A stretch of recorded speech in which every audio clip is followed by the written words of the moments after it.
नमस्कार, मी भाग्यश्री जाधव आणि मी सुनील माळी. पुढारी ऑनलाईनच्या या दीपोत्सव कार्यक्रमामध्ये आपण वेगवेगळ्या क्षेत्रातील मान्यवरांना बोलवत आहोत आणि त्यांच्या मुलाखती जाणून घेत आहोत. आज आपल्यासोबत अशीच पाहुणी आहे. ती उत्कृष्ट नृत्यांगना आहे, ती उत्कृष्ट अभिनेत्री आहे, ती उत्कृष्ट सूत्रसंचालिका आहे. अशा तिहेरी भूमिकेतून आपण तिला पाहत असतो, पण या तिहेरी भूमिकेत सीमित न राहता ती आपल्या मधील कलागुणांना आणखी वाव देते आणि पिंजऱ्यापासून सुरू झालेला तिचा हा प्रवास आज एका वेगळ्या उंचीवर पोहोचलेला आहे आणि याच प्रवासाविषयी आज आपण तिच्याशी गप्पा मारणार आहोत. मी बोलतेय अभिनेत्री संस्कृती बालगुडे हिच्याविषयी. संस्कृती, तुझं खूप खूप स्वागत. Thank you so much. संस्कृती सोबत तिचे आई वडील देखील आपल्या या कट्ट्यावर असणार आहेत. संजय बालगुडे तर तुमचंही स्वागत आणि संजीवनी बालगुडे मॅम तुमचंही स्वागत. खरं तर संस्कृती, अभिनयामध्ये आम्ही तुला अनेक वेळा पाहिलेलं आहे, पण नृत्यांगना म्हणून तुझी एक वेगळी ओळख आहे. तर या नृत्य शिकावं त्याला कधी सुरुवात झाली? सगळं क्रेडिट खरं तर मम्मीच आहे. कारण खरं तर खूप ऑनेस्ट गोष्ट याबाबतची अशी आहे की हा इंटरेस्ट वगैरे डेव्हलप होण्याच्या आधी मला डान्स क्लासला याच्यासाठी घातलं होतं की मी फिट राहावं म्हणून. कारण मी लहानपणी खूप हेवी होते, तर मम्मीला असं वाटत होतं की जरा फिट राहावं मुलीने, तर त्यामुळे तिने मला भरतनाट्यमच्या क्लासला घातलं होतं. तेव्हा पण एक 7व्या वर्षी. ऍक्च्युली 7च्या बिलो ते घेत पण नाही, कारण का बोन्स डेव्हलप नसतात आणि समज नसते तितकी. बेंड होण्याची शक्यता असते ना नाजूक असल्यामुळे. किंवा कधी कधी हाईट सुद्धा खुंटते अति डान्स केल्याने. सो त्याच्यासाठी तिने ऍडमिशन घेतली होती. तो हळूहळू प्रवास सुरू झाला. भरतनाट्यममध्ये इंटरेस्ट खूप डेव्हलप झाला ऍक्च्युली. 6वी पर्यंत फक्त भरतनाट्यम ही स्टाईल करत होते मी. आणि मग 6वीत गेल्यानंतर मग एक वेस्टर्नचा डान्स क्लास होता, तेव्हा खूप प्रसिद्ध होता त्या काळात पुण्यात, रत्नाकर शेळके डान्स अकॅडमी, ज्याचे फाउंडर रत्नाकर शेळके स्वतः. सो त्यांच्याकडे ऍडमिशन घेतली आणि मग तो एक बॉलिवूड, तेव्हाची जी वेस्टर्न स्टाईल होती. आता कसं आहे की त्याला खूप नावं आलेली आहेत प्रत्येक स्टाईलला. तेव्हा एक फक्त मला वेस्टर्न येतं बाबा, असं वेस्टर्न स्टाईल येते बाबा. सो तिथे ऍडमिशन घेतली रत्नाकर शेळकेंच्या इकडे. तो तिकडनं तो दुसरा प्रवास सुरू झाला. तो प्रवास असा की कॉम्पिटिशन्समध्ये मी उतरायला लागले. म्हणजे तेव्हा खूप डान्स कॉम्पिटिशन्स व्हायच्या ना, गल्ली गल्ली तशा डान्स कॉम्पिटिशन्स व्हायच्या. सो तिथे किंवा गोवा म्हणा, ओरिसा म्हणा, तिथे नॅशनल लेवलच्या कॉम्पिटिशन्स व्हायच्या. सो ग्रुपमध्ये, सोलोमध्ये, डुएटमध्ये असे ते कॉम्पिटिशन्स मी करायला लागले. सो त्याच्यानंतर ते झालं की 6वीपर्यंत आय थिंक मी शाळेत जरा स्कॉलर होते. 6वीच्या नंतर ते थोडंसं कमी व्हायला लागलं, कारण का माझा कम्प्लिटली फोकस डान्सकडे गेला. सो तो इंटरेस्ट तसा डेव्हलप होत गेला. म्हणजे त्याला काही तेव्हा मला असं कधीच कंटाळा आला असं मला म्हणजे वाटलं नाही, किंवा मला असं आठवत नाही की मला नको हे काय चाललंय, असं कधीच नाही झालं ते आज ताग्यात खरं तर. सो तो तसा डेव्हलप होत गेला. आणि ऍक्च्युली घरातनं पण तेवढा सपोर्ट होता. म्हणजे कॉम्पिटिशन्सला जा म्हणा, किंवा इनफॅक्ट माझ्या स्कूलचाही तितका सपोर्ट होता. माझी शाळा सिम्बायसिस, प्रभात रोडची जी शाळा आहे ती, तर त्यांचा पण खूप सपोर्ट असायचा की जा, तुम्हाला एक्स्ट्रा करिक्युलर करायचं. त्यामुळे ते पण असे अकॅडमिकली आपण म्हणतो ना की पेपरमधले जे मार्क असतात ते त्याला धरून नाही बसायचे. बाकीच्या करिक्युलर ऍक्टिव्हिटीज त्याला खूप सपोर्ट होता सिम्बायसिसमध्ये. आय थिंक आत्ता पण असावा, तेव्हा खूप होता मला. सो त्याच्यामुळे ते हळूहळू ती कला जोपासत गेली मी. भरतनाट्यममध्ये मी 10वीत मी अरंगेत्रम पूर्ण केलं. जे भरतनाट्यमच्या भाषेत खरं तर असं असतं की तुमच्या गुरुकडून तुम्हाला ऑफिशियल परमिशन मिळते स्टेजवर परफॉर्म करण्याची, भरतनाट्यम, नाहीतर ती अलाउड नसते. सो ते भरतनाट्यम तेव्हा कम्प्लीट केलं आणि मग नंतर तो प्रवास सुरू झाला.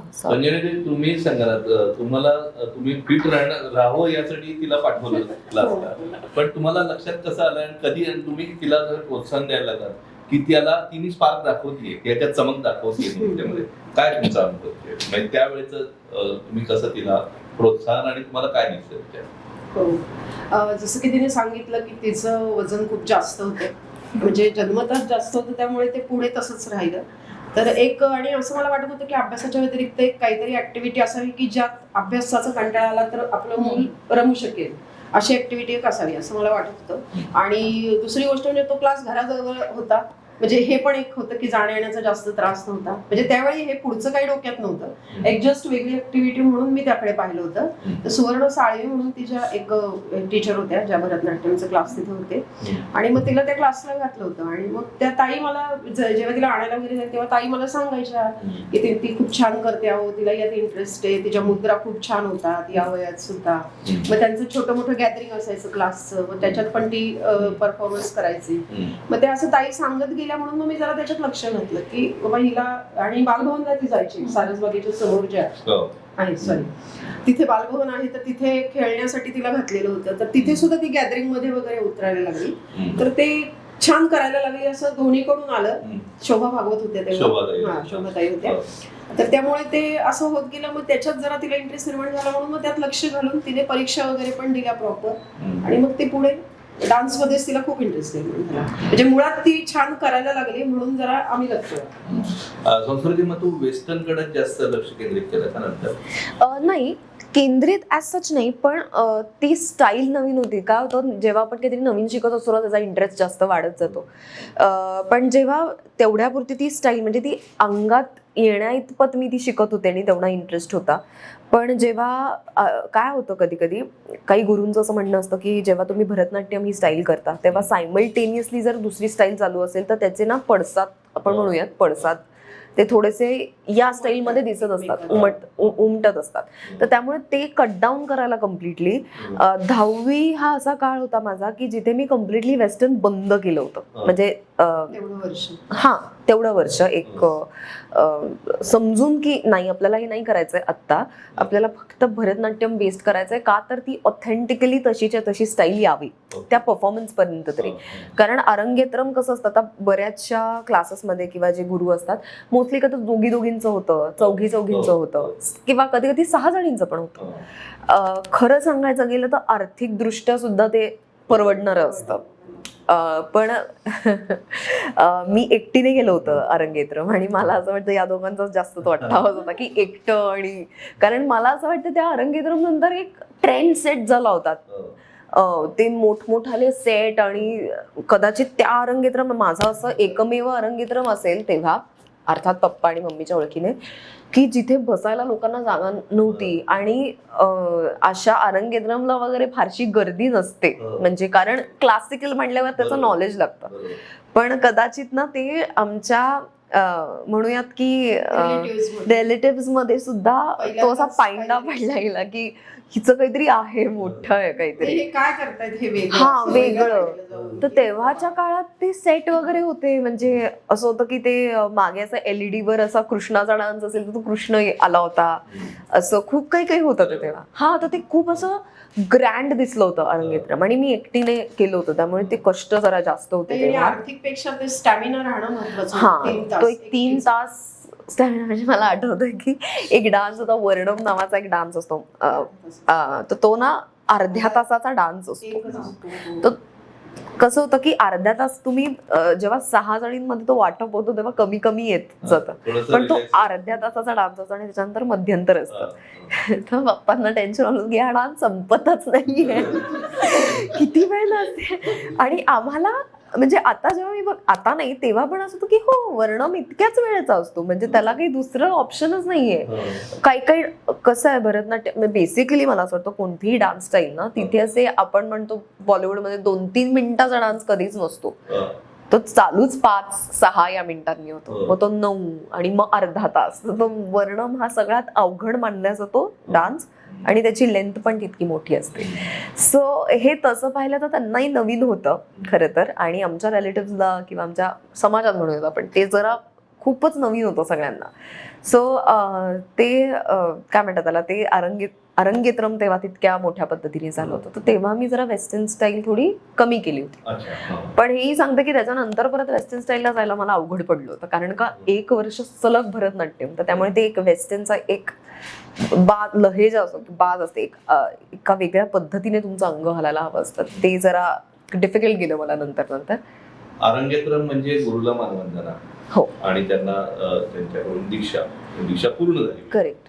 त्यानंतर मग वेस्टर्न स्पर्धांमध्ये तू भाग घेतला असं म्हणते, तर त्या स्पर्धांमधला अनुभव सांग, आणि तिथं काय नेमकं? अशक्य अनुभव आहेत माझ्याकडे स्पर्धांमधले, चांगले पण आणि वाईट पण अर्थात. असं बऱ्याचदा व्हायचं की प्राईज नाही मिळायचं, तेव्हा मी म्हणजे अशी खूपच, एक तर मी सगळ्यात मला असं वाटतं रडकी आहे त्याला पटकन रडायला येतं आणि मी कोणत्याही छोट्या छोट्या आनंद आला तरी रडत असते.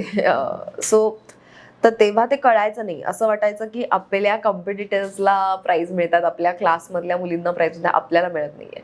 आणि खरं सांगायचं तर तो मला असं वाटतं त्या दरम्यान थोडासा सावळी होते आणि फार अशी नीटच नाही, सुंदरतेचे जे आपले डेफिनेशन्स असतात, मापदंड असतात, त्याच्यामध्ये कुठेच फिट होणारी मी नव्हते लहानपणी.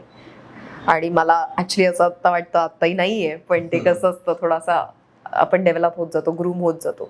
पण तेव्हा तर काही संबंधच नव्हता, तर त्यामुळे ते थोडासा दुजाभाव व्हायचा माझ्याकडे क्लासमध्ये सुद्धा कधी कधी, की रंग सावळा असल्यावर जरा थोडीशी इथे ना, आणि ज्या गोऱ्या गोऱ्या छान छान दिसणाऱ्या मुली असायच्या त्या पुढे असायच्या. सो तेव्हा ते कळायचं नाही. आता जेव्हा आपण या सगळ्या गोष्टी समोर येत आहेत ना जगाच्या, तेव्हा ते आपल्याला जाणवायचं की अच्छा, हे खरं तर व्हायचं आपल्या विषय. सो ते सगळं होत होतं आणि त्या कॉम्पिटिशन्समध्ये तो अनुभव होता. पण चांगला अनुभव असा या निमित्ताने सांगायला आवडेल, तेव्हा 8वीत होते मी माझ्या मते, आणि राधाई बावरी स्वप्नील बांदोडकरचं हे गाणं रिलीज झालं होतं. तर तो आय थिंक माझा चेंजिंग पिरियड होता. तर ते गाणं लकी चार्म आहे आणि ते मला अजूनही खूप प्रिय आहे.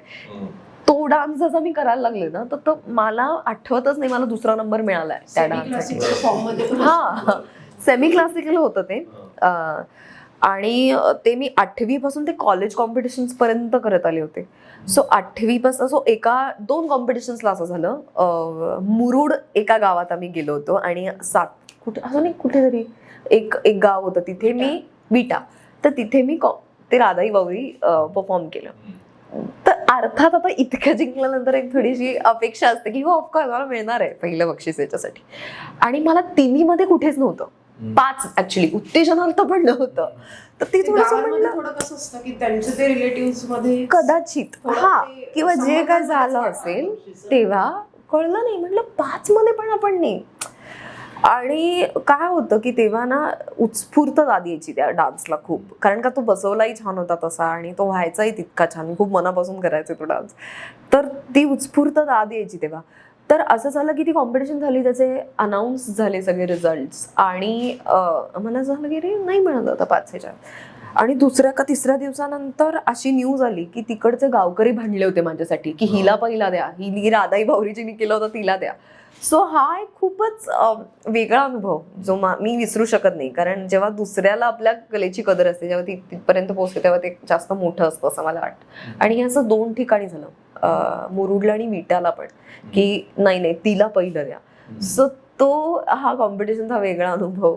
कधी कधी कॉम्पिटिशन्समध्ये पडापडी झाली आहे, म्हणजे कॉम्पिटिशनचा डान्स करताना सुद्धा एकदा स्टेजवर मी प्रॉपर अशी फ्लॅट पडली होते पालथी, आणि मला इतकी एम्बॅरेसमेंट झाली होती त्याची. सो असे खूप अनुभव आहेत. कधी कधी हारायचो, कधी कधी ते नाही व्हायचा डान्स चांगला, कधी कधी म्हणजे मी आता जेव्हा बघते, आता ज्या लेवलचा किंवा ज्या सफाईने मी डान्स करू शकते तितका खरंच तेव्हा नव्हता.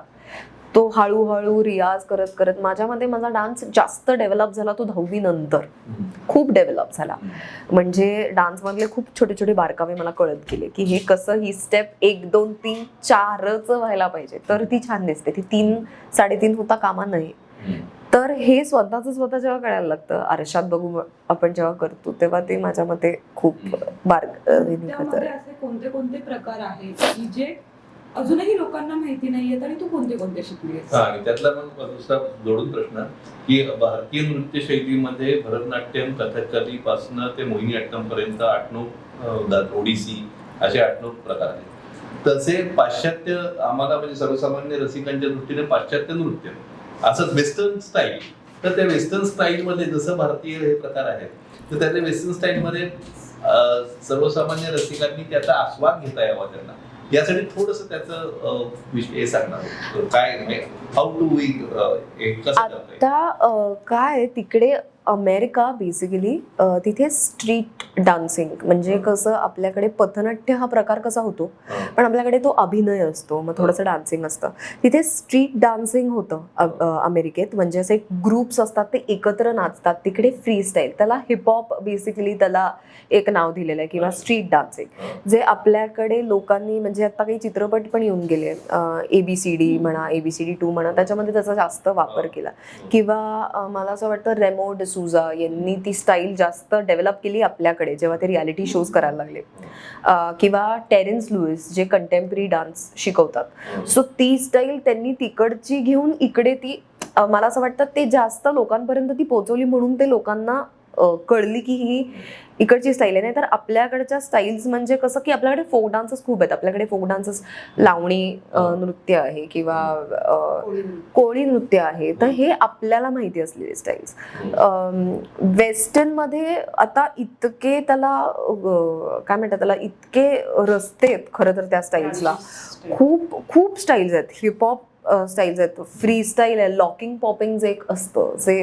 ॲक्च्युली ते बघितल्यावर मी सांगू शकते की हे लॉकिंग पॉपिंग आहे किंवा हा हिपहॉप करतोय ही कंटेम्पररी करते किंवा हे फ्री स्टाईल हिपहॉप असं वेगवेगळं असलं तर त्यामुळे त्याला खूप त्याचा अभ्यास करावा तितका कमी आहे कारण का त्यांचे सो शामक दावर माझ्या मते शामक दावर जेव्हा चित्रपटांमध्ये यायला लागले ना तेव्हा त्यांची एक वेगळी स्टाईल झाली एक स्पेशली मला असं वाटतं तालपासून सुरुवात झाली त्यांची तालमध्ये ते ज्या प्रकारे त्यांनी आपल्याला तालचे ताल मिला हे जे गाणं ज्या प्रकारे ते प्रेझेंट केलं ना ते नवीन होतं त्या काळासाठी प्रॉप्स वापरले होते खूप सो शामक दावर पण मला असं वाटतं यांचा खूप वाटा आहे की ती स्टाईल आपल्या इंडियामध्ये आणायला शामक दावरचे स्वतःचे डान्सर्स तर होतेच तर त्यांनी ते माझ्या मते ते सेशन्स घ्यायचे विंटर फंक समर फंक जे मी अटेंड केले होते तर ते पण त्याच्यामध्ये पण ते त्यांचीवाली एक वेगळी स्टाईल होती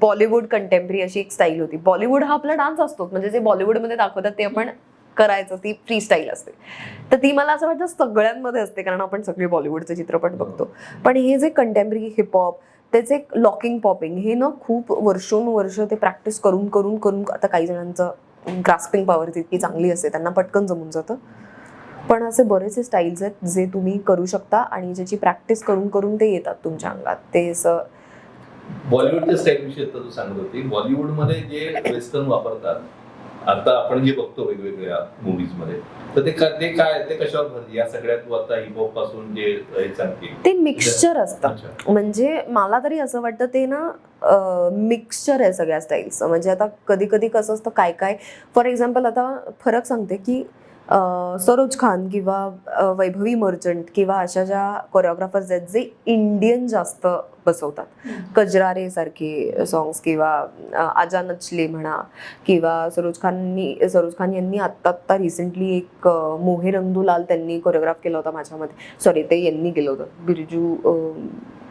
बिजू महाराजांनी केलं होतं माझ्या मते हो ते त्यांनी केलं होतं आत्ता सरोज खान यांनी ना रावडी राठौरमध्ये सोनाक्षी सिन्हाचं एक गाणं आहे ते त्यांनी कोरिओग्राफ केलं होतं सो त्यांचा कल आहे इंडियन डान्स स्टाईलकडे सो ते त्या ह्याच्यात नाही ते तितके टॅलेंटेड आणि हे आहेत की ते त्यांनी स्वतःचं ते थोडंसं इन्व्हेंट केलं किंवा ती अदा त्यांनी स्वतःची इन्व्हेंट केली आहे रेमो सर म्हणा किंवा टेरेन्स लुईस हे मिक्सचर्स करतात फॉर एक्झाम्पल बॉस्को सीझर नावाचे दोघे आहेत त्यांनी फॉर एक्झाम्पल कटरीना कैफचं जरा जरा टच मी हे गाणं केलंय किंवा ख्वाब देखे झुटे मुठे सो ही त्यांची एक स्टाईल आहे ऑब्व्हियसली मला असं वाटतं या सगळ्यात मोठा वाटा असतो की ती स्पेसिफिक हिरोईन किंवा तो स्पेसिफिक हिरो कितपत नाचू शकतो आणि तो किती चांगला डान्सर आहे मला नाही वाटत शाहिद कपूर किंवा ऋतिक रोशन असेल तेव्हा त्यांना विचारही करावा लागेल किंवा टायगर श्रॉफ असेल त्यांना विचारही करावा लागत नसेल की ही स्टेप नको ही नाही जमणार ते करतातच कारण ते इतके ट्रेंड आहेत पण काही जण असे असतात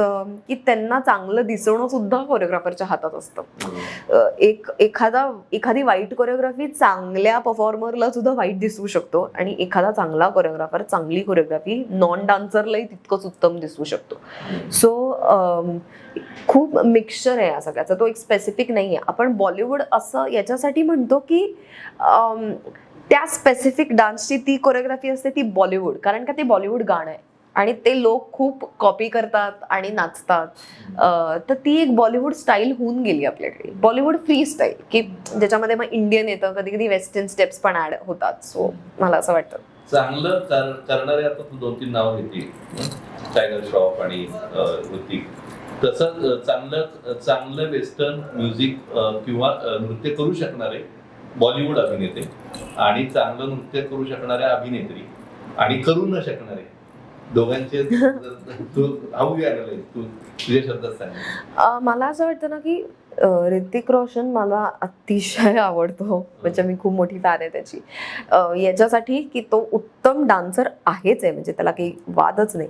पण त्याने फक्त ते त्याचं तो त्याच्यावर फोकस न करता त्यांनी त्याच्या अभिनयावर पण खूप फोकस केले. त्याचे इतके वर्ष त्याचं करिअर बघितलं गेलं की परफॉर्मर याच्यामुळे कळतो की जेव्हा ऋतिक रोशन परफॉर्म करतो, म्हणजे फॉर दॅट मॅटर गोविंदा जेव्हा परफॉर्म करतात, तेव्हा नजर हटत नाही किंवा तुम्ही बॅक डान्सर्सकडे बघत नाही किंवा तुमचं त्यांनी काय घातलं याच्याकडे पण लक्ष नाही जात. म्हणजे माझं असं म्हणणं आहे की ऋतिक रोशननी साधा पांढरा शर्ट आणि जीन्सवर जरी तो नाचला तरी तो ऋतिक रोशन म्हणून नाचतो आणि तो ज्या पद्धतीने परफॉर्म करतो.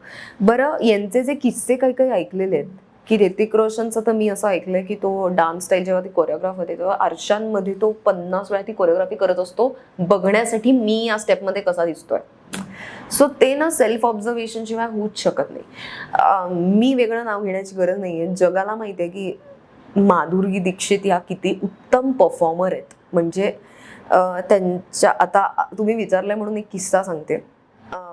माधुरी दीक्षित आहेत ना, आम्ही एका इव्हेंटला होतो आणि त्या आल्या होत्या गेस्ट म्हणून. महेश टिळेकरांचा मराठी तारका हा इव्हेंट होता, तो जो मोस्टली चॅनल्सवर दाखवतात.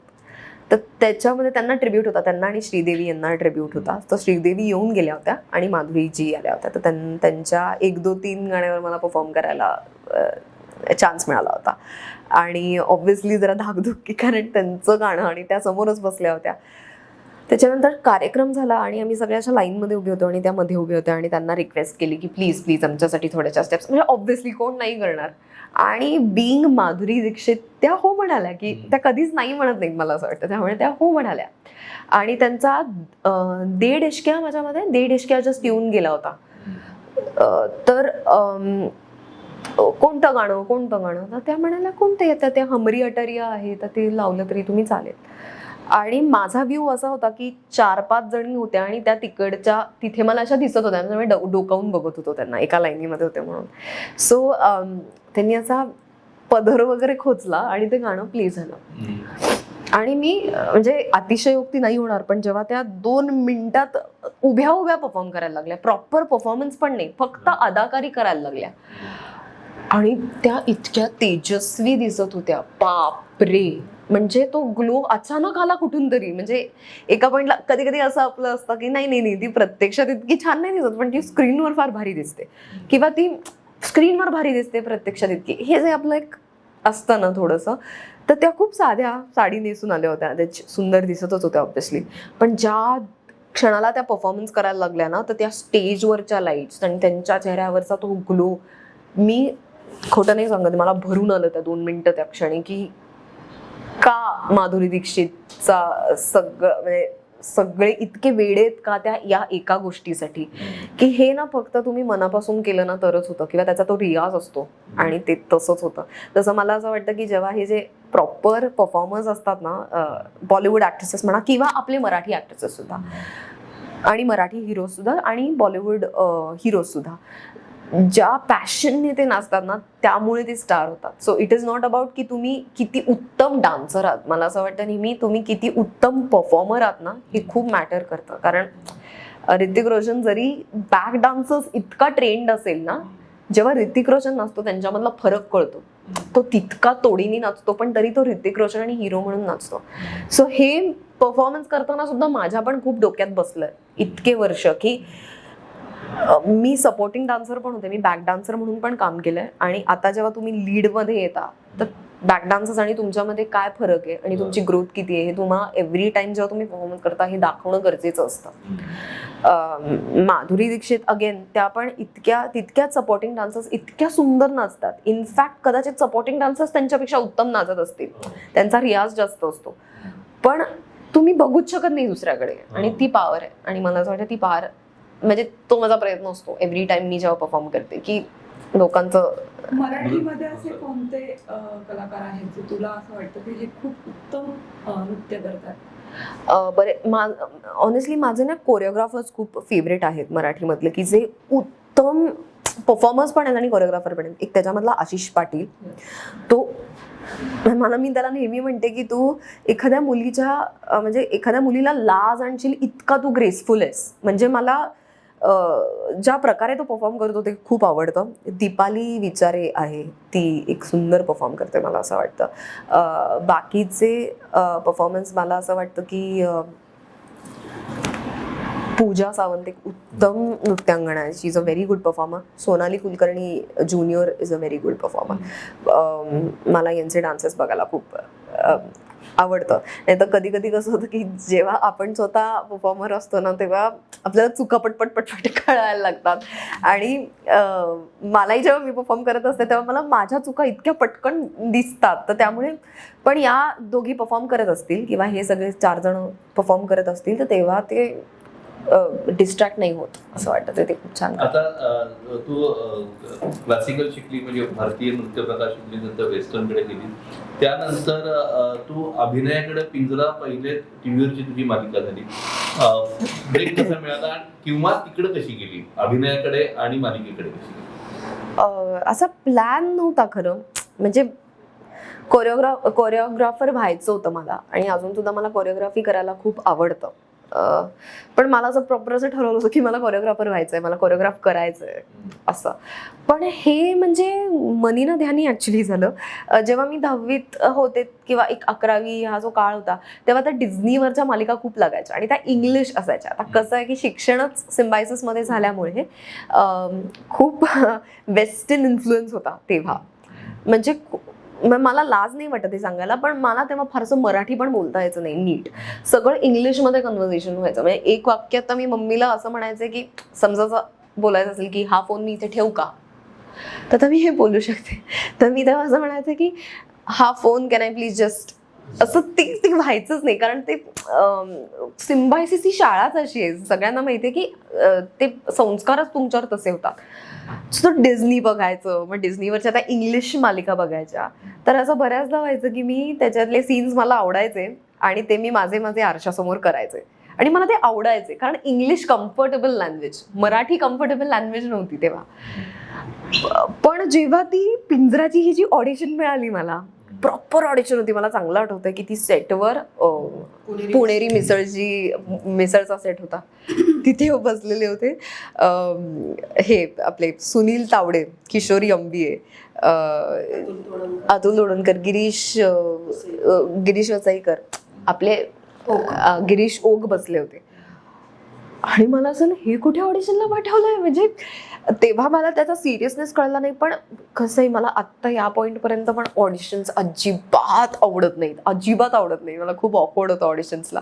पण हे सगळे त्या सेटवर बसलेले, सगळे लाईटमेट्स आणि खूप पुणेरी मिसळ ही सिरियल त्यांचीच होती ना, मग त्यांच्या सेटवरच हिला बोलवलं होतं. आणि त्यांच्या आता हे त्यांनी मला नंतर सांगितलंय, त्यांनी ठरवलं होतं आम्हाला ही हवी आहे, फक्त ते चॅनलला फॉर्मॅलिटी म्हणून आम्ही हिला सिलेक्ट करतो, ही तिची ऑडिशन, असं म्हणून त्यांनी ती ऑडिशन घेतली होती. नाहीतर जमलं नसतं. ऑफकोर्स मला जमलं नव्हतंच तेव्हा, तरी त्यांनी ते सिलेक्ट केलं होतं का तर बाकीच्या गोष्टी खूप अशा करेक्ट होत्या. पण त्या सेटवर गेल्यानंतर म्हणजे मला असं झालं की प्लीज माझ्याकडे बघू नका प्लीज. आणि असं काही शक्यच नव्हतं अर्थात, कारण सगळ्यांसमोर माझी ऑडिशन झाली. तर पहिला टेक झाला. आय थिंक त्यांनी मला चेंज सांगितला होता, एक पंजाबी ड्रेसमध्ये आणि एक साडीमध्ये, सेम डायलॉग्स. बरं, या डायलॉग्सची आधी रिहर्सल करून घेतली होती माझ्याकडनं, कारण त्यांना तसंच हवं होतं वगैरे. त्यात ते गावाकडचं मराठी, प्रॉपर हे मराठी पण नाही. आणि ती पहिला टेक झाला आणि मग मला चेंज करायला सांगितलं त्यांनी. आणि मग तो थोडासा वेळ होता, तोपर्यंत मी मम्मीला म्हटलं आपण निघूयात, हे काही होणेच नाही, म्हणजे हे शक्यच नाही, मी काही अशी क्यूवर नाही रडू शकत किंवा मला असं नाही होणार आहे, हे आपलं नाही आहे काम. तर मम्मी म्हणाली काय होणार आहे भारतावर, नाही सिलेक्ट होणार, सिम्पल आहे ना, देऊन बघायची आपण, आता हे कर फक्त, जाऊयात खरी. ती ऑडिशन दिली आणि मी त्याचा विचारच सोडून दिला की नाही, हे काय दिस इज नॉट हॅपनिंग. पण आय थिंक 17 डिसेंबरला त्यांचा मला फोन आला की जरा मीटिंग करूयात आपण. आणि मी मम्मीला म्हणलं सिलेक्ट नसेल झालं म्हणून मीटिंग करायला सांगतात ते. तर मम्मी म्हणाली जर सिलेक्ट नसेल झालं तर मीटिंग का करतील. म्हणून मी त्यांनी मला 17 डिसेंबरला बोलवलं आणि सुरुवातच अशी केली की सो आपलं शूटिंग चालू होतं 22 डिसेंबरला, आपण प्रोमो शूट करतोय. तर तिथे तर काही कळलं नाही. सगळी मीटिंग झाल्यानंतर म्हटलं की अरे झी मराठीची सिरियल मिळाली आपल्याला लीडसाठी. सो खूप अनपेक्षित होतं, असं काही ठरवलं नव्हतं. इनफॅक्ट खरं सांगायचं झालं तर सिरियल चालू झाल्यापासून 8 महिने सुद्धा मी तितकी सिरियस नव्हते. कारण ते इतकं जबाबदारी दिल्यासारखं होतं सगळीच. मी आपली विचार करा कोविडमध्ये शिकणारी मुलगी, सिम्बायसिसची मुलगी, जे मराठी संस्कार झालेले नाही, सिरियलच्या वातावरणात खूप मराठी बोलायला लागतं जे फारसं जमत नाहीये. पण त्यातल्या त्यात कसं असतं की सिरियल जेव्हा चालू असते तेव्हा ती लीड लोकांना आवडतेच आवडते. म्हणजे तू जर पिंजरा नावाची मालिका आयुष्यात आली नसती तर इथपर्यंत कदाचित पोचले नसते. किंवा पिंजरा या मालिकेत जे संस्कार झाले अभिनयाचे ते जर झाले नसते तर कधीच इथपर्यंत ती जाण आली नसती अभिनयाची. ही सगळी दिग्गज नावे, मम्मी म्हणाली सगळे दिग्गज होते, सगळे फेमस होते त्या काळात. आणि एकटी जर कोणी नवीन होते तर मी होते. पण ज्या प्रकारे म्हणजे मोठी माणसं का मोठी असतात हे याच्यासाठी की ते ज्या प्रकारे सांभाळून घेत होते मला. म्हणजे इतपत मी सांगू नाही शकत. डिरेक्टर्स सुद्धा इतपत लाजायचं कसं हेही सांगितलेलं आहे मला. म्हणजे इतकं एक सीन होता, भूषण प्रधान होता माझ्या ऑपोजिट. आणि भूषणनी पण खूप कामं केली होती त्याच्या आधी, त्यामुळे त्यांनी सांभाळून घेतलं. तर एक असा सीन होता की ज्याच्यामध्ये असा क्लोज लागला होता आमच्या दोघांचा. आणि पहिला असा खूप रोमॅन्टिक सीन की तो असं काहीतरी बोलतो आणि मी लाजते. तर आता लाजणं काय हे कसं कळणार म्हणजे.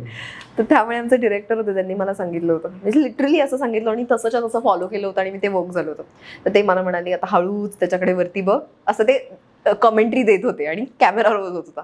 हळूच त्याच्याकडे वरती बघ, स्माइल दे, हसले, आता खाली बघ, झालं लाजणं. आता येतं. पण मला असं वाटतं तितकं इनोसेंटली आता जमणार नाही. तर ते तितकं छान त्यांनी पद्धतीने मला समजावून सगळे सांगायचे, सगळे, सुनील तावड्यांपासून सुमुखी पिंचे, गिरीश ओक, सगळे खूप सगळ्यांनी खूप सांभाळून घेतला. म्हणजे मला नाही वाटत एकदाही कोणी ओरडलं नव्हतं माझ्या अंगावर सेटवर की कुठली गोष्ट जमत नाहीये. असे कानात येऊन सांगायचे की संस्कृती ही ना आता एवढं झालंय ना, मग तुझी इंटेन्सिटी केवढी पाहिजे, आता बघ ना वीरला असं झालंय. तर ते खूप अशा पद्धतीने सांगायचे. डेडिकेशन काय असतं, पॅशन काय असतं, या लोकांकडे बघून मला कळलं. म्हणजे सुनील तावडे होते आणि सुनील तावड्यांनी असं काहीतरी मला एक सांगितलं होतं की नाही हे बघ आता हे झालंय ना तर अशा पद्धतीने हे वाक्य घे, हे आत्ता इथे चुकतंय, तुझं हे पाहिजे. हे सांगितल्यापासून ते शेवटाला जेव्हा सिरियल आली तेव्हा त्यांनी मला फोन करून सांगणं की तू आज उत्तम सीन केलास. आणि मम्मीला म्हणाले होते की लंबी रेस का घोडा आहे तुमची मुलगी. सो त्यांनी बघितलाय हा प्रवास सगळा. सो मला असं वाटतं आय ओव एव्हरीथिंग टू देम. म्हणजे everything, they taught me everything. Camera वर्षानंतर अजून त्यांचा पिंजराचा ग्रुप ऍक्टिव्ह आहे आणि एकमेकांशी तेवढंच त्यांचं पिंजरा हिट झाल्यानंतर समाजात फिरताना एक ग्लॅमर आल्यानंतर आणि तिची चर्चा सुरू, काय रिएक्शन होते आणि कसं डोकं त्याचा फरक मला असा वाटतो की समजा आत्ता सिरियल हिट होणं हे खूप वेगळं होतं जेव्हा 10 वर्षांपूर्वी सिरियल हिट झाली होती. आता सोशल मीडियामुळे ना तुम्ही ऑलरेडी कॉन्फिडंट असता, तुम्हाला माहिती असतं आपण किती फेमस आहोत. हे सोशल मीडिया तुम्हाला एक चेक देतं की इथे तुमचे फोटो शेअर होत आहेत, तुम्हाला सगळे बोलवत आहेत किंवा तुमची सिरियल चालू कसं सगळं माहिती. तिथे म्हणजे सेट बाहेर पडलं डिरेक्टली कळायचं की अच्छा इतके ओळखतायत आपल्याला लोक. खरं तर तेव्हा हँडल नव्हतं करता आलं मला, कारण मला असं वाटायचं आपण 18 वर्षाचे आणि काय आपल्या गळ्यात मंगळसूत्र दिलंय आणि काय आपल्याला आहो जाहो करायला लागतं आणि नवरा काय आपल्याला खोटा वगैरे असं. तर त्याचं बर्डन यायचं मला, कारण मी विचार करत बसायचं हे कसं असं. कॉलेजमध्ये एकदा गेल्यावर परीक्षा द्यायला जायचे मी आणि असंच परीक्षा द्यायला गेले होते कॉलेजमध्ये, सप महाविद्यालय SP कॉलेज माझं. आणि तिथे गेल्यावर असं ना मला खूप चांगलं आठवतंय, मी नॉर्मल गेले होते आणि मी असं एक पेंडंट घातलं होतं हार्टचं असं प्रॉपर. आणि गेली मला सगळ्या मॅम्सनी बसून अगं बस कशी आहेस वगैरे, ते खूप असं झालं होतं कॉलेजमध्ये. मस्त चाललंय ना वगैरे वगैरे. मग नंतर म्हणायला लागल्या त्या, अगं जरा बोलत जा त्या सिरियल मध्ये, काय रडत बसते सतत वगैरे. आणि त्यांनी इतकं मनाला लावून घेतलं होते. आणि मग एका मॅमनी असं पेन माझं हातात घेतलं आणि म्हणाले, काय याच्यात विहिरीचा फोटो का? तर मला ना ते खूप ऑड वाटायचं तेव्हा.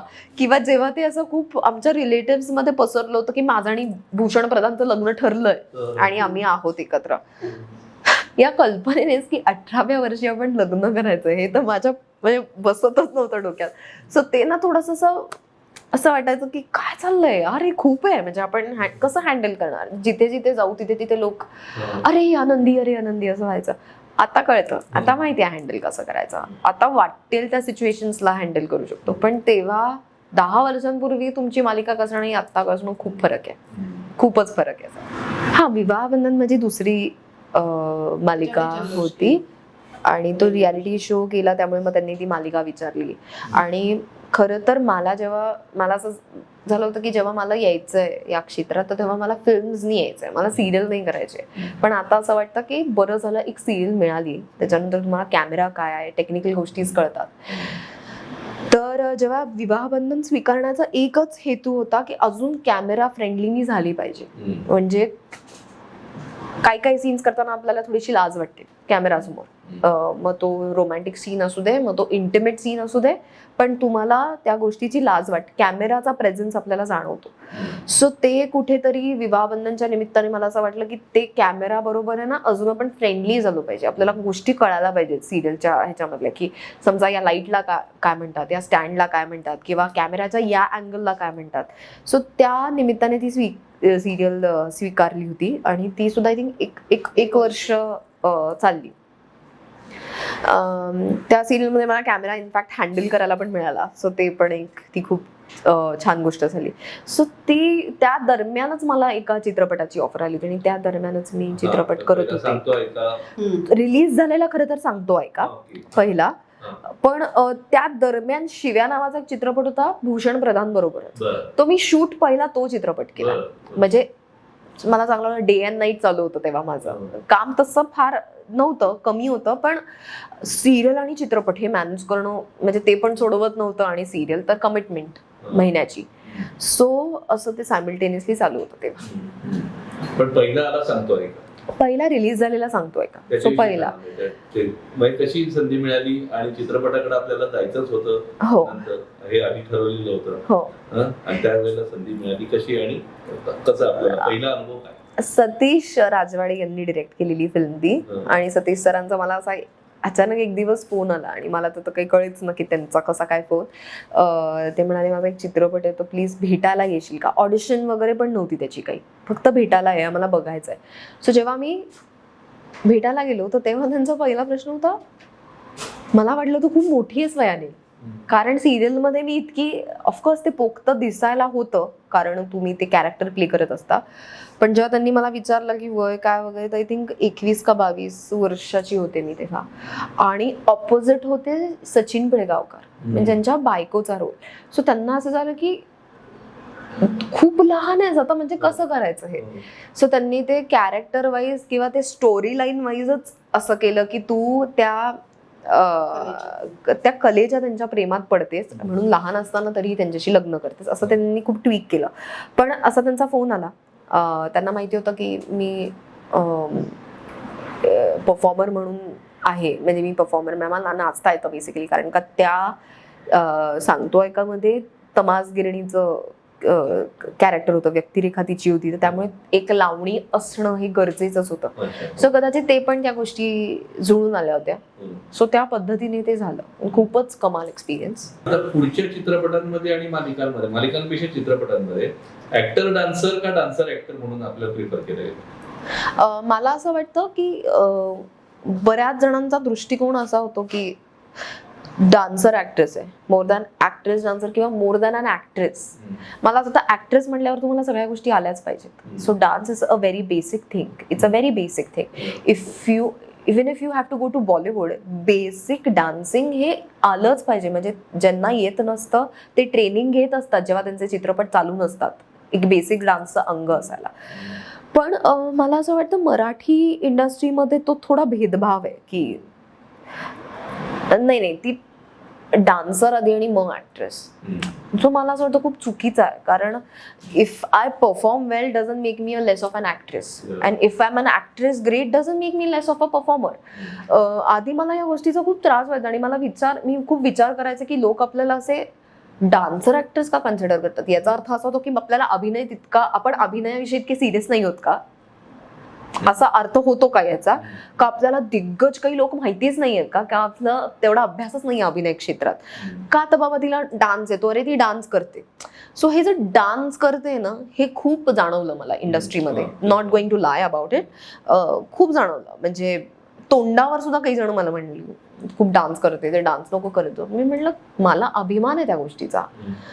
आता मला या क्षणात असं वाटतं की I come with my dance, I can act and as brilliantly as you will want me to, but I can dance as well. आणि मला असं वाटतं, मग मी असं म्हणेन की जे मला येतं ते तुम्हाला येत नाही. कारण 3 मिनिटं स्टेजवर परफॉर्म करणं न चुकता सगळ्या लोकांच्यात, आणि त्यात इंडस्ट्रीमधली माणसं की जी मॅग्निफाईंग ग्लास घेऊन बसलेले असतात, ते सोपं नाही. आणि आता मी त्या गोष्टीला पॉझिटिव्हली घ्यायला लागले की मला जे येत होतं कदाचित तुम्हाला येत नाही म्हणून. पण हेच झालंय. म्हणजे एक किस्सा मला सांगायचा आहे निमित्ताने. एक रायटर आहेत, एका चांगल्या ऍक्टरची ती बायको आहे आणि ती लिहिते सुद्धा, प्रसिद्ध ऍक्टर आहे तो. तर आम्ही एका ऍक्टरच्या घरी होतो, म्हणजे जस्ट हे करायला. आमची ओळख नव्हती, त्या लेखिकेशी आणि माझी अशी ओळख नव्हती. आणि काहीतरी डिस्कशन झालं, तर तिने मला हाय पण नीट नाही केलं, म्हणजे असं की ठीक आहे म्हणजे. आणि मला या गोष्टीचा खूप राग, म्हणजे मला असं होतं की हाय करायला काय जात आहे, लोकांची स्माइल करायला काय जात आहे. म्हणजे माझं असं अजिबात म्हणणं नाही की माझ्याशी येऊन बोला, खूप गप्पा मारा, अजिबातच नाही. मला जास्त फार गप्पा मारायला आवडत नाही लोकांशी, पण एक हाय शुड बी गुड, म्हणजे आय थिंक इट्स कर्टसी. तर तिने मला असं नीट हाय पण नाही केलं आणि मला असं झालं की ठीक आहे, ओके. आणि जेव्हा मी पुढचं असं मी डिस्कस करत होतो आणि मी पुढचं वाक्य म्हणाले की अरे यार, मेरिल स्ट्रीप आणि टॉम हँक्सचा चित्रपट आलाय द पोस्ट यार. म्हटलं मी तर first day first show. Meryl Streep ही माझी आयडल आहे, म्हणजे मी भक्त आहे तिची, असं सगळ्यांना इंडस्ट्रीमध्ये माहिती आहे की मी मेरिल स्ट्रीपची खूप मोठी फॅन आहे.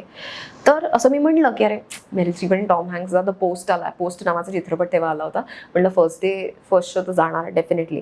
तर तिने माझ्याकडे असा लोक दिला की तुला ही नावं माहिती आहेत, आणि मला ते जाणवलं. म्हणजे तिला बोलण्याची गरज नव्हती, पण तिने ज्या प्रकारे माझ्याकडे बघितलं आणि तिने सावरून घेतलं की हो, मी पण सांगितलंय की मी पण जाणार आहे त्या चित्रपटात.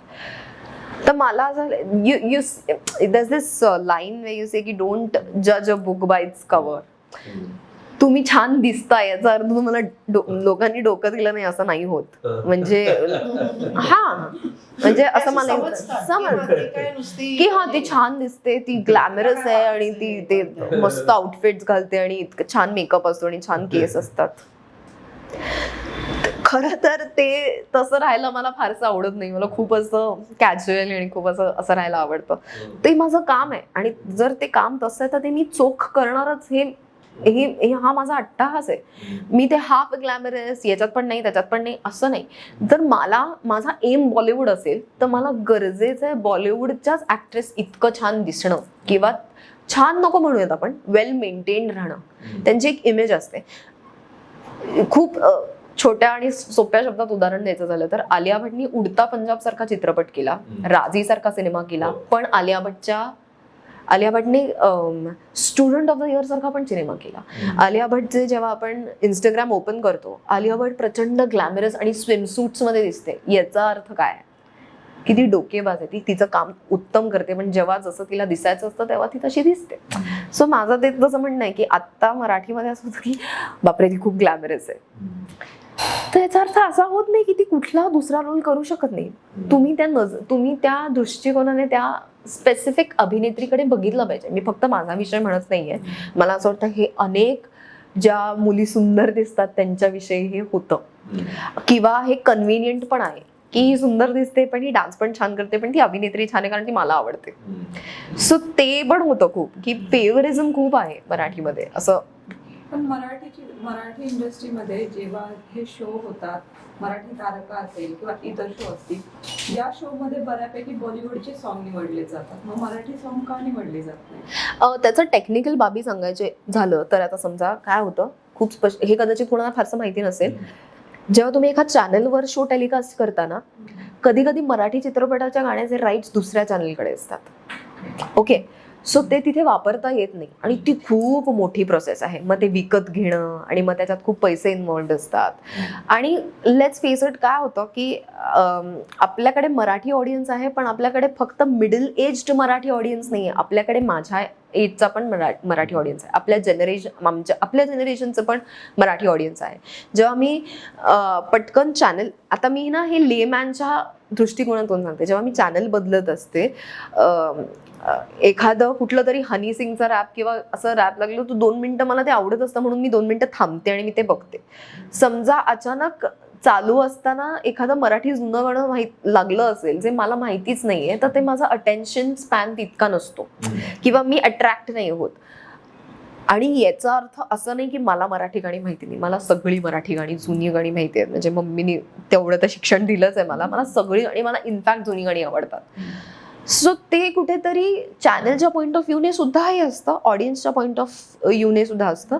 आणि it is what it is, म्हणजे हे करायला हवं, थोडंसं या ट्रेंड बरोबर जायला लागतं. आणि राईट्सचा पण इश्यू असतो. सो त्याच्यामध्ये जे काही मराठी गाणी त्यांना मिळतात ती ते करण्याचा प्रयत्न करतात असं म्हणेल. तू बराच वेळ झालं मम्मीकडून मी काय शिकलीये, मम्मीने मला हा सपोर्ट केला, पप्पांकडून काय काय शिकली आणि पप्पांची तुझी केमिस्ट्री कशी आहे? काय पप्पांची तुझी केमिस्ट्री कशी आहे? आमची केमिस्ट्री खूप चांगली आहे. आम्ही मम्मी आणि माझ्या भावाच्या विरोधात असतो नेहमी दोघे मिळून, कारण आमची मतं खूप सिमिलर असतात. मम्मीकडनं शिकली आहे ऑब्व्हियसली, पण आमचे स्वभाव खूप वेगळे आहेत मम्मीचा आणि माझा. पण पप्पांचा आणि माझा स्वभाव खूप सिमिलर आहे. आम्ही त्यांच्याकडनं हे शिकले की ते खूप, अगेन आपण म्हणतो ना, खूप आपल्या कामाविषयी पॅशनेट असणं खूप महत्त्वाचं असतं. आपल्या कामाविषयी आपल्याला सगळा अभ्यास असला पाहिजे, हे मला पप्पांकडनं कळलं. म्हणजे त्यांना आत्ताच ते म्हणून गेले की तुम्ही खूप दुर्मिळ पॉलिटिशियन आहात. तर ती त्यांचा एक म्हणू शकतो, it's one of his facets, की त्यांना या गोष्टीही माहिती आहेत किंवा त्यांचं वाचन तितकं आहे. आणि फक्त पॉलिटिकल क्षेत्रामधलं नाही तर फिल्म इंडस्ट्री म्हणा. आणि सो तो बेसिक आहे, इथे बेसिक एक म्युच्युअल इंटरेस्ट आहे फिल्म विषयी. त्यांना फिल्म्स विषयी इतकी माहिती आहे, त्यामुळे त्यांचाही फिल्म्स विषयी खूप जिव्हाळा आहे. म्हणजे त्यांना काही फिल्म्स म्हणजे त्यांचे ठरलेले फिल्म्स आहेत, लाडके फिल्म्स आहेत. पप्पांविषयी सांगितलं, आता संजय सांगेल, पहिल्या दिवसापासून मुलीला पाहतो आहे, तर तिचा पहिल्या दिवसापासूनचा आतापर्यंत जो प्रवास आहे, या प्रवासाकडे बघून तुला त्या मुलीविषयी काय वाटतं आणि तू ती अशी फुलत जाताना तुझ्या भावना काय आणि त्याला तू काय कसं प्रोत्साहन दिलं, कसं तुझं एक सगळं सांग. नाही की मी सांगितलं तसं सुरुवातीला, म्हणजे आमच्या घरात तर हे असं डान्सला जाणं वगैरे तितकंसं हे नव्हतं. पण माझे जे वडील होते, आमच्या गल्लीचं लढीत आणि त्यामध्ये निळू फुले वगैरे काम करायचे. त्यामुळे तो वारसा आणि आमच्या वाड्यामध्ये म्हणजे निळू भाऊ आमच्या गोराटेंच्या वाड्यात राहायचे, माझ्या घराशी राहायचे. त्यानंतर राम कदम आमचे बाडीखाली होते. असं तो संगीत आणि कलाचा सगळा परिसरच आमचा युनियन आमच्या पुढच्या चौकात राहायचे. असं तो परिसर. आणि त्यामुळे ते थोडस तिच्यात आलं होतं आणि तिच्या आईचा आग्रह होता की एक वेगळी ऍक्टिव्हिटी असली पाहिजे. आणि म्हणून मग त्याला आपण भरतनाट्यमच्या क्लासला दिलं टाकलं. म्हणजे बऱ्याचदा तीच जायची आणायला, कधीतरी मी जायचो कॉर्पोरेशन मधनं येताना स्विमिंग करून येताना वगैरे. मग मी जायचो. सुरुवातीला तो एकपोटे कॉलनीत होता आणि अचानक म्हणजे ती 11वीला असताना हिला फोन आला ते माझ्या एका मित्राचा की अध्यक्ष संस्कृतीला परवानगी देतील का, असं एक सिरियल आहे. आणि ह्या दोघी तिथे गेल्या तर त्यांची ती चर्चा चालली होती की ही मुलगी चालली आहे ना, अशा पद्धतीची मुलगी आपल्याला सिरियल मध्ये पाहिजे. आणि मग त्यांनी त्या मित्राने सांगितलं ना, हिलाच बोलवलंय आपण इथे, असं योगायोगाने ती गेली. आणि मग ते ग्लॅमर आता बऱ्याच ठिकाणी, म्हणजे असं म्हणतात संस्कृती बनगुडीचे वडील. पहिले संजयची मुलगी. पण म्हणजे या आता मला जसं आठवलं की असं कधीच नव्हतं आमच्याकडे की लाड माझा आणि माझ्या भावाचे प्रचंड होतात. म्हणजे फक्त बोलण्याची जरुरी असते आणि ते हजर केल्याचं म्हणजे सारखं होतं. तर हे पप्पा खूप लाड करतात, पण ते जे एक जमिनीवर ठेवणं असणं ते मम्मीचं असतं. आणि मला अजिबात असं म्हणजे कधीच असं भासवून दिलं नव्हतं की आहे ना पप्पांचं, मग काय करायची गरज आहे, फायनान्शियली सेटल्ड होत, आपल्याला काय करायचंय, आपल्याला तर काय मजा मस्ती करायची, पप्पांचे पैसे उडवायचे, हे करायचंय ते करायचंय.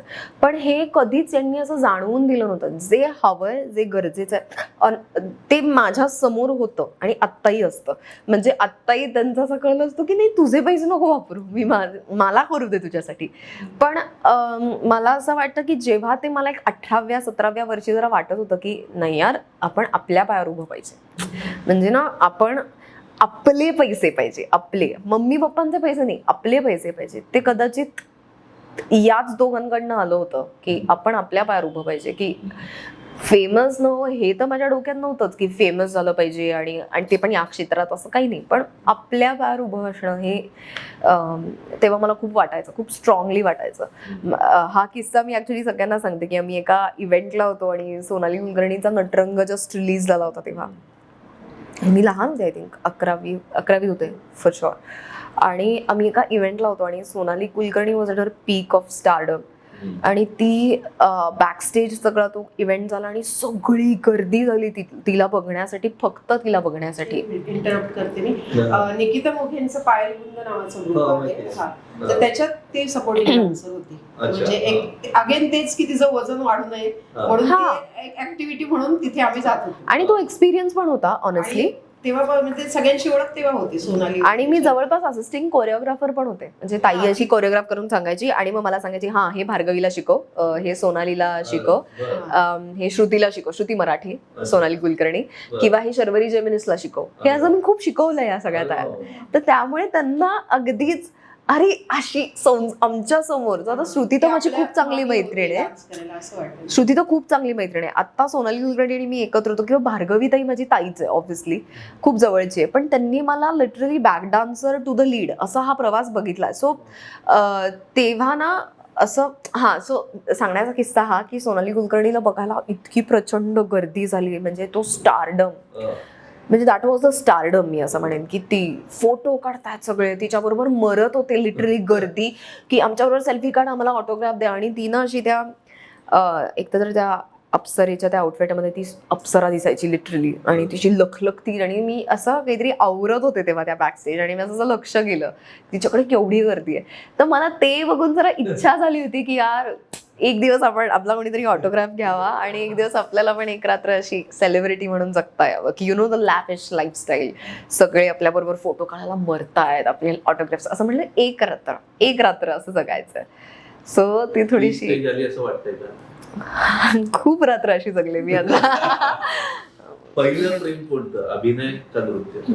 माझा फोकस इज कम्प्लिटली ऍक्टिंग आत्ता या क्षणाला, आणि तो कितीतरी वर्ष राहिला ऍक्टिंग. काय होतं की असं नाही, याचा अर्थ असा नाही होत की जेव्हा मला परफॉर्मन्सेससाठी विचारतात इव्हेंट्समध्ये तुम्ही आम्हाला परफॉर्मन्सेस दिसतात, याचा अर्थ असं नाही की अभिनयाकडे दुर्लक्ष आहे. खूप स्पष्टपणे सांगायचं झालं तर काय असतं, या क्षेत्राची फायनान्शियल बाजू सुद्धा आहे, हे लोकांना नाही माहिती. आता काय, मी वेल सेटल्ड आहे, माझी फॅमिली खूप स्ट्रॉंग आहे. प्रत्येकाची फॅमिली तितकी स्ट्रॉंग नसते फायनान्शियली आणि सगळ्याच बाबतीत. तर त्यांना ते जेव्हा एखादी ऍक्ट्रेस परफॉर्मन्स करते तेव्हा तिच्या मागे तिचं फायनान्शियल आणि आर्थिक कॅल्क्युलेशन काय असतं हे तर आपण कन्सिडर पण नाही करत. मुलगा म्हणूयात, नॉट नेसेसरी मुलगी, मुलगा सुद्धा, की हेच जे असे आई वडिलांना सोडून मुंबईत आलेले असतात त्यांना त्यांची रोजीरोटी भागवायला तर पाहिजे. समजा एका परफॉर्मन्सचे तुम्हाला किती 30-35 हजार मिळत असतील 3 मिनिटाचे, it's not bad at all. आणि 30-35 जरा मी खूप कमी सांगते. खूप चांगले आणि चांगल्या ऑब्व्हियसली तुम्ही ज्या प्रकारे प्रोग्रेस करता, तुम्ही ऑनेस्टली जितकं काम करता, पॅशनेटली काम करता, त्याचे तुम्हाला ते पैसे असतात ऑब्व्हियसली, आम्ही असं म्हणतच नाही. पण हा पण विचार केला पाहिजे आपण. सगळ्यांना वाटतं की इंडस्ट्री आहे, तुम्हाला काय छान तुम्ही काय कपडे घालता आणि हे करता आणि तुम्ही इतके मस्त दिसता आणि तुम्ही सगळीकडे असे येता, ग्लॅमरस येता. पण याची बाजू ती असते. खूप सोप्या गोष्टीत उदाहरणात सांगायचं झालं तर, जेव्हा मी एका इव्हेंटला जाते तर पहिले सगळे बघतात की ओ वाव काय कॉस्ट्युम घातलाय, ओ वाव तिचा मेकअप काय सुंदर आहे, ओ वाव तिचे केस काय सुंदर दिसतात. पण कुणाला हे कळत नसतं की ते दिसण्यासाठी त्याच्यासाठी 1-1.5 तास आधी गेलेला असतो किंवा 2 तास कधी, आणि ते तितकं छान दिसण्यासाठी एक 4 इंचांच्या छोट्याशा बारीक हिल्सवर आम्ही उभे असतो सतत अख्ख्या इव्हेंटवर. हा त्रास आहे त्याच्या मागचा. पण ते तुमच्यापर्यंत ती इमेज तशी पोहोचवण्यासाठी की यार हिरोईन दिसली पाहिजे, तर ह्या सगळ्या बारीक गोष्टी आहेत त्याच्या विषयीच्या. सो असं नाही होत की कुणी समजा इव्हेंट्स करत असेल तर त्याचा अभिनयाकडचा फोकस हल्लाय, असं नाही होत. ती एक बाजू असते. इनफॅक्ट तो एक पटकन तरीका असतो लोकांपर्यंत टीव्हीच्या माध्यमाने पोहोचण्याचा. सगळ्यांनाच सिरियल करायची असते असं नाहीये. सो मला असं वाटतं त्या गोष्टी लक्षात घेतल्या पाहिजे. इंडस्ट्रीची डिमांड आणि इंडस्ट्री मधली संधी आणि इंडस्ट्री तुझ्याकडे आज नृत्याला तुझ्या जास्त प्रेफरन्स देते आणि त्यांना ते हवंय असं वाटत नाही. जो अभिनय म्हणते पण तेवढंच नाही, आम्हाला नृत्य आणि नंतर अभिनय असं हवंय. काय हवंय? ते हवंय नाहीये, तर त्यांनी कॅटेगराईज केलंय. ते हवं नाहीये. म्हणजे मला नाही असं वाटत की असा कुठलाही फारसा मराठी चित्रपट जिथे प्रेफरेबली ऍक्ट्रेस ही डान्सर पाहिजे असा कोणताही चित्रपट नाही आपल्याकडे. तिला आलं नाचता, ओके आपण रिहर्सल्स करू 4-5 दिवस, तेवढं जमवून घेऊ, तेवढ्या ज्या स्टेप्स असतील ते. असं कोणता चित्रपट नाही की जिथे फॉर एक्झाम्पल असे चित्रपट कुठे निघाले. फॉर एक्झाम्पल चल आपण म्हणूया तेजाब सारखा चित्रपट जिथे ऍक्ट्रेस ही स्टेज परफॉर्मर असते, तिचं कॅरेक्टर स्टेज परफॉर्मरचं असतं, तिचे वडील तिचे ते पैसे खात असतात का तर ती तितकी मोठी स्टार असते. म्हणजे काय, तुमची ऍक्ट्रेस तितक्या तोडीची परफॉर्मर पाहिजे. असे चित्रपट आता नाही होत. आता खूप रिअलिस्टिक चित्रपट होतात, विच इज ग्रेट, म्हणजे अमेझिंग, त्याच्याबद्दल काहीच वाद नाही. पण ते असं झालंय कुठेतरी की बाबा डान्स तिचा हातखंडा आहे, ऍक्टिंगचं आम्हाला नाही माहितीये. पण मला असं वाटतं की तुम्ही ते एक्सप्लोअर केल्याशिवाय तुम्हाला कळेल कसं, तुम्ही ती संधी दिल्याशिवाय तुम्हाला कळेल कसं. तुम्ही असं नाही होऊ शकत कधीच की मला नाही वाटत उद्या परवा मी जर प्रोड्यूस करायचं ठरवलं, उद्या परवा मी लिहायचं काहीतरी ठरवलं, उद्या परवा मला एखादा चित्रपट करायचा असेल, तो फक्त तो माझा किंवा ती माझी जवळची मैत्रीण आहे म्हणून मी त्यांना कास्ट नाही करणार.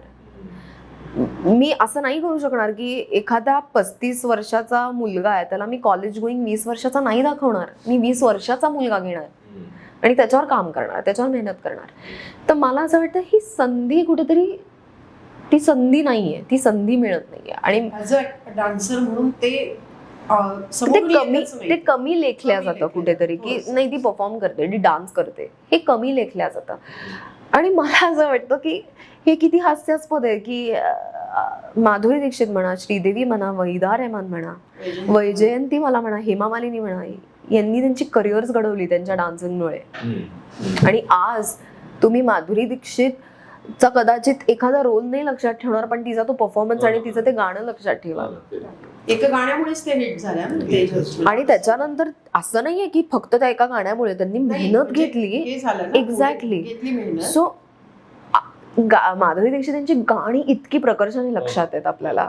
So as Sridevi, same goes with Sridevi यांनी इंग्लिश केला, त्यांचा रोल उत्तम, म्हणजे त्या अभिनेत्री म्हणून आपण काय बोलणार त्यांच्याविषयी, पण इंग्लिश मध्ये त्यांचा नवराई माझा, त्यांची ती छोटीशी स्टेप आपल्या लक्षात राहते की नाही यार. सो हे जेव्हा तुम्ही सेलिब्रेट करता ना ॲज अन इंडस्ट्री, तेव्हा ते पुढे जातं ऑब्व्हियसली. जर इंडस्ट्री म्हणून तुम्ही कमी लेखत असाल एखाद्या गोष्टीला, तर ते मला असं वाटतं ते त्याच्यात तुमची बरकत नाहीये, तुमची ग्रोथ नाहीये त्या गोष्टीमुळे. कला ही कला असते आणि ती सेलिब्रेटच केली पाहिजे. त्याच्यावर मला एक उपाय आहे, खूप पैसे कमवीन, प्रोड्युसर म्हणून होईल आणि म्हणजे मला होल्ड मिळेल कोणाला कास्ट करायचं आणि कोणाला नाही ते. मग असं नाही होणार की डिरेक्टरचा हा फेवरेट आहे किंवा ही फेवरेट आहे म्हणून हे मी पैसे लावते मला जे पाहिजे. ऑब्व्हियसली फरक पडतो जेव्हा तुम्ही बाहेरचे प्रोड्युसर ज्यांना फारसं नॉलेज नसतं ना या क्षेत्रातलं, जेव्हा पैसे लावतात त्याचा वेगळा फरक पडतो. आणि ॲज अन इंडस्ट्रीमध्ये जेव्हा तुम्ही काम करता as an actress or whatever it is direction क्षेत्रात आणि तुम्ही प्रोड्युसर म्हणून उतरता, तेव्हा तुमचा दृष्टिकोन खूप वेगळा असतो ना बघण्याचा. का तर तुम्हाला माहिती असतं की कोण कसं दिसू शकेल. आता सोप्या म्हणजे याच्यात सांगायचं, सोपं करून सांगायचं तर आता मला स्वप्नील जोशी हे सगळ्यांचे चॉकलेट बॉय आणि खूप लाइकेबल कॅरेक्टर आहे की स्वप्नील जोशी असा दिसतो तसा दिसतो.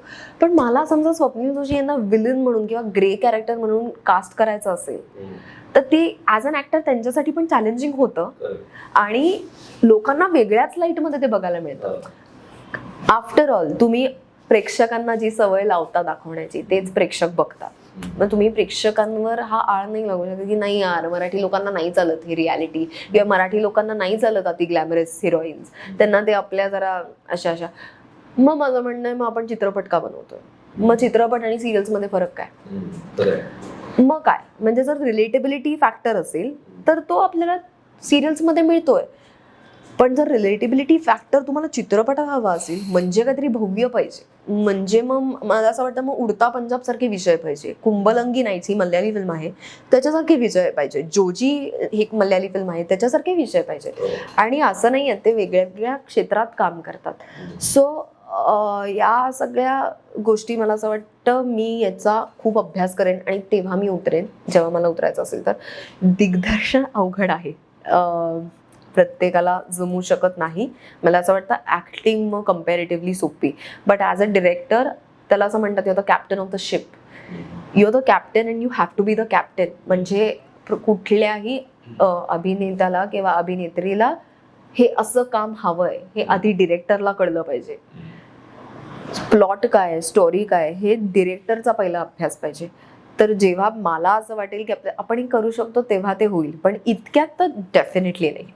पण नाहीच. भविष्यात कधीतरी कधीतरी दिग्दर्शक निर्माती संस्कृती बालगुडे हो अशी अगदीच येऊ अगदीच शकेल. हो अगदीच. थिएटरबद्दल तुझं काय मत आहे आणि कधी नाटकामध्ये काम करण्याची संधी आली? मला संधी आली होती पण ते जे रोल होता तो तितका स्ट्रॉंग नव्हता.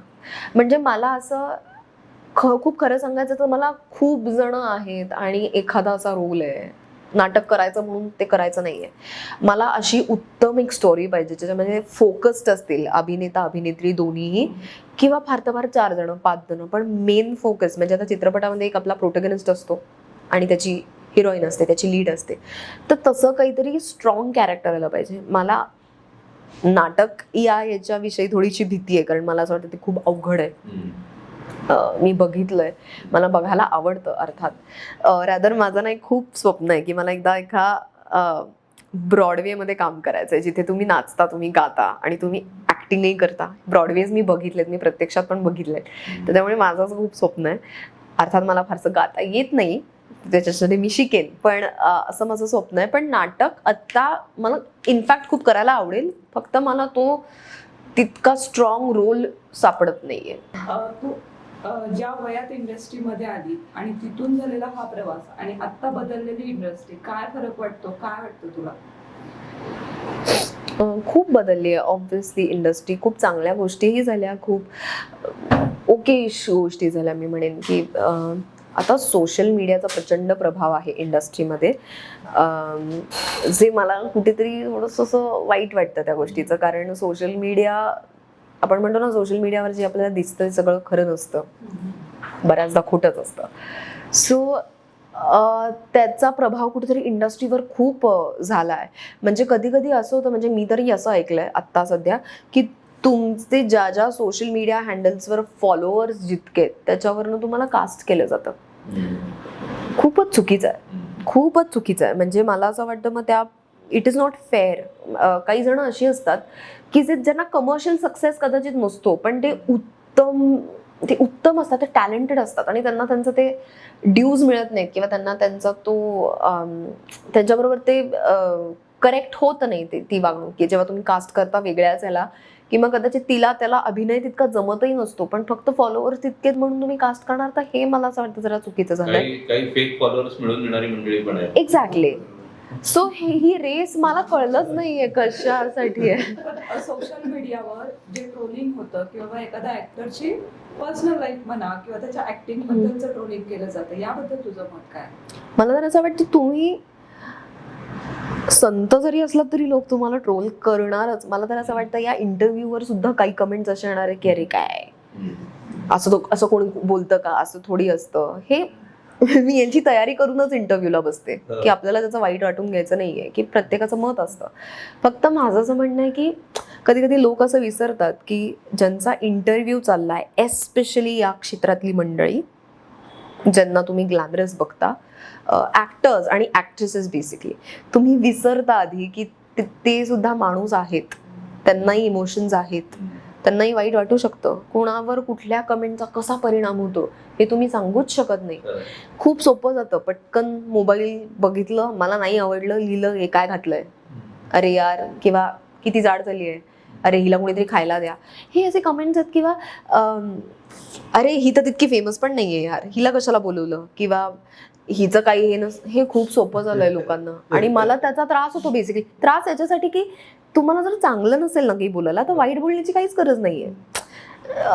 असं नाहीये का की मला कुणी आवडत नाही, मला बरेच असे ऍक्ट्रेसेस मला आवडत नाहीत की नाही बाबा मला नाही आवडत म्हणून, पण त्यांच्या सोशल मीडियावर जाऊन मी ही नाही कमेंट करत की मला तू आवडत नाहीस किंवा हे काय घातलंय, this is not working, this is not looking good. हे कमी झालं पाहिजे. मला असं वाटतं खूप ॲक्सेस झालाय लोकांना social media through to celebrities, so ते बॅरियर खूप कमी होत चाललंय. आणि आम्ही तुमचे आहोत किंवा तुमचा आमच्यावर हक्क तुम्ही आहात म्हणून आम्ही आज इथे बसलोय आणि आम्हाला तो टॅग लागलाय. पण मग घरचे कसे स्वतःला सगळ्यांना आपल्या माणसांना सांभाळून घेतात, तर तुम्ही पण सांभाळून घ्यायला नको का, असं माझं एक. सोशल मीडियावर जो आक्षेप घेतला जातो की सोशल मीडिया म्हणजे लोकांना अभिव्यक्त करायला एक व्यासपीठ मिळालं, पण बिंडोक लोकांना सुद्धा त्याच्यावर बोलता येतं. आणि जे चार चौकात किंवा कट्ट्यावर बोलत होते ते आता सगळे जगभर त्यांचा बिंडोकपणा करण्याची संधी मिळाली.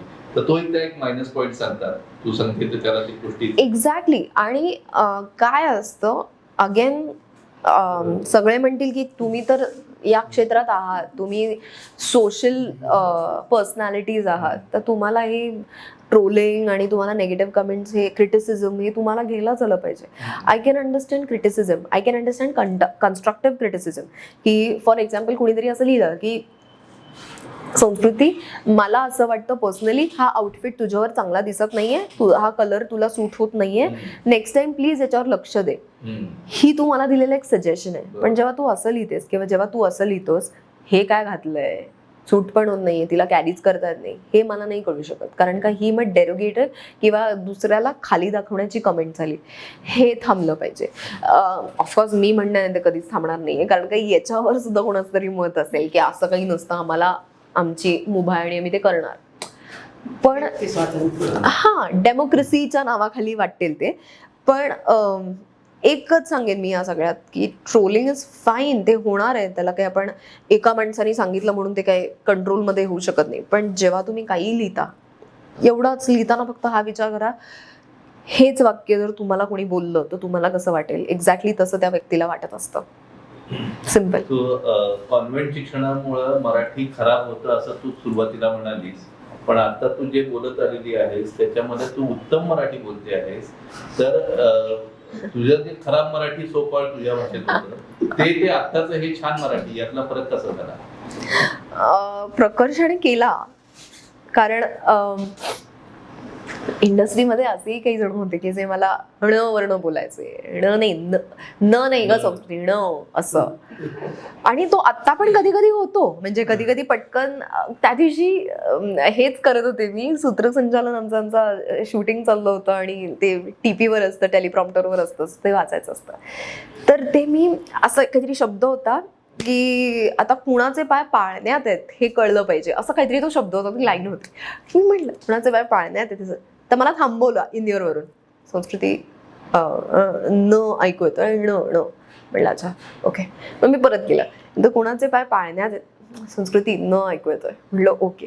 सो हे आत्ताही होतं, त्याला काही हे नाहीये, ते होणार आहे, कधी ना कधीतरी ते होणार आहे. याचा अभिमान आहे ही गोष्ट नाही, पण मी प्रयत्न करते नक्कीच, हे माहिती आहे. ऑब्व्हियसली मला असं वाटतं मम्मीचं आणि पप्पांचं मराठी उत्तम आहे, म्हणजे त्यांची वोकॅबलरी खूप आहे आणि माझी कम्पॅरेटिव्हली काही नाही आहे. पण मला असं वाटतं ज्या क्षेत्रामध्ये तुम्ही काम करता, ज्या भाषेत तुम्ही काम करता, ते तर आलं पाहिजे. सो ते आणि सांगितलं तर चांगलंच आहे, म्हणजे त्याच्यातून शिकले जातं. इम्प्रूव्ह तर नक्कीच करू शकतो. बॉलिवूड मध्ये काम करायची इच्छा आहे का आणि कोणत्या ऍक्टर बरोबर काम करायला आवडेल? ऑफकोर्स इच्छा आहे, प्रयत्न चालू आहेत. 2 व्यक्ती, एक माझं प्रेम म्हणून आणि एक माझं रिस्पेक्ट म्हणून. मला असं वाटतं मला अमिताभजींबरोबर काम करण्याची खूप इच्छा आहे. एका सेकंदासाठी त्यांच्याबरोबर स्क्रीनमध्ये दिसले एका सीनमध्ये चालेल, प्रॉब्लेमच नाही, स्पॅन नाही मॅटर करत. आणि एक ऋतिक रोशन. ऋतिक रोशनच्या ऑपोजिट मला काम करायचंच आहे, म्हणजे मग ते काही असू दे, पण ॲटलिस्ट ओळख झाली और वॉट, म्हणून मला त्यांना भेटायचं आहे आणि मला त्यांच्याबरोबर डेफिनेटली काम करायचं. सो ते असे दोघे आहेत त्यांच्याबरोबर काम करायला नक्कीच आवडेल. पेंटिंगच्या छंदाविषयी? पेंटिंगचं तर काय सांगू, पेंटिंग मी शिकलेले नाही आहे, टेक्निकल शिक्षण नाही आहे त्याचं. असंच वाटलं एके दिवशी एके संध्याकाळी की आपण प्रयत्न करून बघूयात होत आहे का, आणि मग ते जमायला लागलं. हळूहळू त्याची प्रॅक्टिस होत गेली. सो कळायला लागलं. यूट्यूबवर खूप व्हिडिओज पाहिले की हे कसं करतात, कुठला रंग मिक्स केल्यावर कोणता रंग मिळू शकतो, ॲक्रिलिकचं काय टेक्निक आहे, असं सगळं. आणि विशेषतः लॉकडाऊनच्या काळात जास्त तिला वेळ देता आला. हां, तसं वाटलं की करू शकतो. सो स्केचिंग आणि पेंटिंग या गोष्टी झाल्या. आमच्या पुण्याच्या घरात एक मूवी रूम आम्ही केली आहे. मूवी रूम म्हणजे जिथे हे सगळे बसतात आणि पिक्चर वगैरे, असं आमचं एक ठरलं होतं एकत्र. तर तिथे ना अशा ब्लँक वॉल्स आहेत, आणि मग ते ब्लँक वॉल्स बघून एक दिवस मला असं वाटलं की यार मला पेंटिंग करायचं आहे. पण वॉल पेंटिंग खूपच अवघड असतं, म्हणजे ते करतानाच मला जाणवलं की बापरे हे केवढं अवघड आहे. आणि त्यात टेक्निकल याच्यासाठी शिकले का नाही आहे मी असं म्हणते की आता पेंटर्सला टेक्निकल बाबी माहिती असतात त्या गोष्टीच्या, याचं अंतर इतकं, हा पेंट इथे, हे करायला पाहिजे आधी तसं, असं सगळं हे मला काहीच माहिती नव्हतं. तर मी ते थोडंसं युट्यूबवर बघितलं कसं करायचं आहे. आणि मग मला माझ्या अतिशय 2 लाडक्या अभिनेत्री, मला नाही वाटत मला कधीच त्यांना आवडूच शकत नाही असं नाही, मॅर्लिन मॉनरो आणि मधुबाला, ह्या अतिशय फेवरेट अभिनेत्री आहेत माझ्या. तर त्यामुळे मला असं झालं की मॅर्लिन मॉनरोचं चित्र, म्हणजे मॅर्लिन मॉनरो इज हॉलिवूड लिटरली, त्यांचा फोटो असला की. सो मला त्या पेंट करायच्या होत्या, आणि मग ते खूप मापं घेऊन आणि मग खूप हे करून मग ते एकदा फायनली झालं आणि ते खूप छान झालं. मग मला मधुबालाजी यांचं पेंटिंग करण्यात जरा कॉन्फिडन्स आला. पण ते असंच आहे, खूप वेळ जातो त्याच्यात, आणि मी खूप रमते त्या कलर्समध्ये, आणि ते करायला ते खूपच मजा वाटते. आता सध्या मी डिजिटल पेंटिंग ट्राय करते आहे, आयपॅडवर ते डिजिटली करतात तसं. सो ते थोडंसं ट्राय करणं चालू आहे. नवीन प्रोजेक्ट कोणते आहेत आता? नवीन प्रोजेक्ट, एक फिल्म आहे जी तयार आहे 8/2/75, जी लवकरच आता भेटीला येईल. माहिती नाही कसं काय, आत्ताशी थिएटर्स ओपन झालेत, त्याच्यामध्ये डेट रिलीजेस आणि सगळा बॅकलॉग आता भरून काढायचा आहे सगळ्यांना.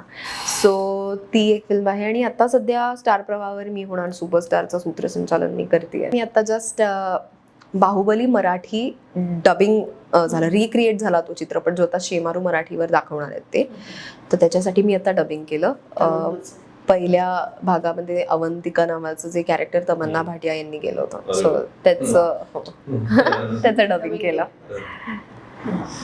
आपण रॅपिड फायर घेऊया छोटासा. येस. संस्कृतीला कोणतं क्षेत्र जास्त आवडेल, अभिनय की नृत्य? अभिनय.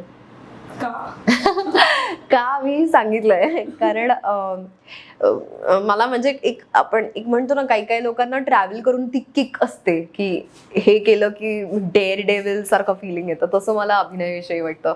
मला जेव्हा एखादी स्क्रिप्ट हातात येते तेव्हा मला असं होतं की कधी कॅमेरासमोर जाते आणि परफॉर्म करते. इनफॅक्ट दुसरं लॉकडाऊन होण्याच्या आधी आम्ही 8/2/75 शूट केली, आणि त्या कॅमेरासमोर मला असं गेल्यावर असं झालं की किती मिस केला होता मी कॅमेरा, आणि मला घरीच जायचं नव्हतं, मला त्या सेटवरच बसायचं होतं.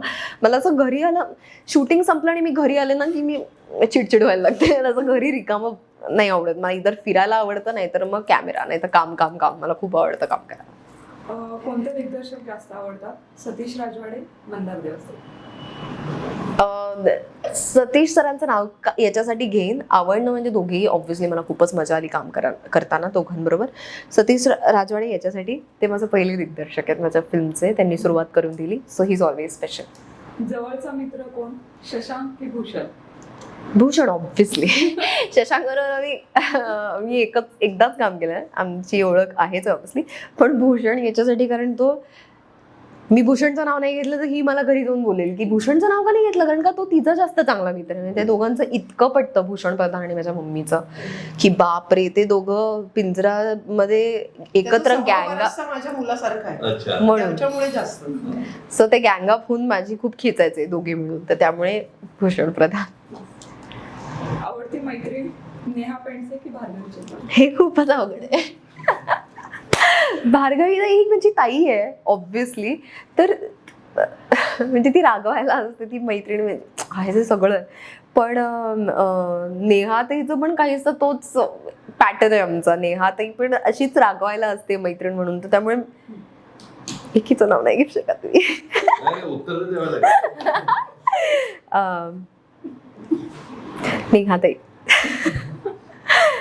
येस. चित्रपट की सिरियल्स? चित्रपट डेफिनेटली. सिरियलमध्ये मला थोडंसं असं वाटतं की 1 वर्ष 1.5 वर्ष तेच एक कॅरेक्टर सतत प्ले करायला लागतं, आणि मला ना कॉन्स्टंट चेंज आवडतो आयुष्यात. असं काहीतरी चॅलेंजिंग पाहिजे येत जातं. सो जेव्हा आपण चित्रपट करतो तर 15 दिवसांचं ते एक कॅरेक्टर असतं आणि मग दुसरं कॅरेक्टर. आणि चित्रपटाचं फिल्मिंग म्हणा, ती प्रोसिजर मला खूपच आवडते, स्क्रिप्ट आणि या सगळ्या गोष्टी. सो चित्रपट. खायला जास्त काय आवडतं, गोड की तिखट? गोड तिखट अजिबात नाही, मला गोड बीर मी जेवण करू शकते. बाबांच्या बरोबर नाही, त्यांना गोड आवडतं. त्यांना गोड आवडतं नाही, त्यांना गोड आवडतं. मम्मीला तिखट आवडतं, त्यांना गोड. मला असं वाटतं ते त्यांच्याकडनंच आलंय. मला इतकं गोड आवडतं, मी सांगू नाही शकत. जेवण करू शकते इतकं गोड आवडतं. वा. रसिको, आज दिवाळीचा पाडवा आहे, पाडव्याची संध्याकाळ आहे.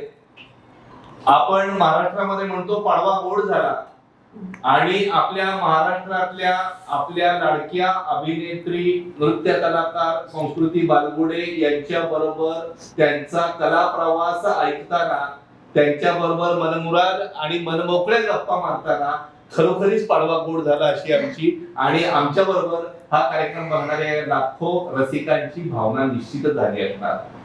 आणि संस्कृती कडून खूप ऐकलं, आणि अभिनेत्री म्हटल्यानंतर सर्वसामान्य लोकांमध्ये एक जी भावना, एक प्रतिमा जी असते की अभिनेत्री नुसतीच गोड दिसते, सुंदर दिसते, तिला प्रगल्भतेचा अंश कमी असतो, पण संस्कृतीशी बोलताना तिच्या वैचारिक पातळी, तिची प्रगल्भता ही सुद्धा आम्हाला दिसून आली.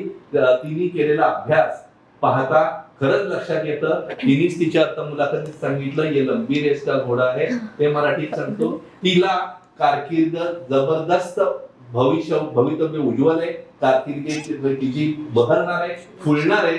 आणि अशाच आपण तिला शुभेच्छा माझ्या पुढारीच्या वतीनं, भाग्यश्रीच्या वतीनं आणि या आपण बघणाऱ्या सर्व तमाम रसिकांच्या वतीनं तिला शुभेच्छा देऊया, आणि ती झाल्याबद्दल तिचे आभार मानूया आणि इथं थांबूया. धन्यवाद. Thank you so much. मला इंटरव्ह्यू पेक्षाही मोकळ्या गप्पा मारायला खूप आवडतात.